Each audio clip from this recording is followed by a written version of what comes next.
വിധിയെഴുത്ത് പുരോഗമിക്കുകയാണ്. രാവിലെ 7 മണി വോട്ട് രേഖപ്പെടുന്ന ആരംഭിച്ചു. പോളിംഗ് വളരെ കനത്ത രീതിയിൽ തന്നെ പുരോഗമിക്കുന്നുവെന്നാണ് നമ്മൾ മനസ്സിലാക്കുന്നത്.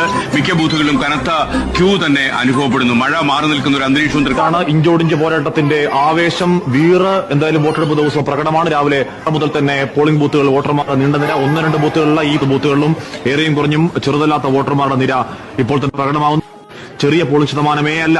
മണ്ഡലത്തിൽ 2 മണിക്കൂർ കഴിയുന്നതേ ഉള്ളൂ. കനത്ത പോളിംഗിന് പോകുന്നു എന്നുള്ളതാണ്. തെരഞ്ഞെടുപ്പിന്റെ ജനവിധി നാളെ അറിയാം. നാളെ രാവിലെ 8 മുതൽ വോട്ടെണ്ണൽ തുടങ്ങുന്നത്. ആദ്യ ഫലസൂചനകൾ 8:30 അറിയാനാകും. ലീഡ് നില രാവിലെ 8 മുതൽ. തെരഞ്ഞെടുപ്പ് ഫലം അറിയാനായി വിപുലമായ സംവിധാനങ്ങളും തെരഞ്ഞെടുപ്പ് കമ്മീഷൻ സജ്ജീകരിച്ചിട്ടുണ്ട്. വോട്ടെണ്ണൽ 8 മണിയോടെ തുടങ്ങും. കനത്ത സുരക്ഷയിൽ സൂക്ഷിച്ചിരിക്കുന്ന വോട്ടിംഗ് യന്ത്രങ്ങൾ രാവിലെ വോട്ടെണ്ണൽ കേന്ദ്രത്തിലേക്ക് മാറ്റും. വോട്ടെടുപ്പിന്റെ ഫലം നാളെ അറിയാം.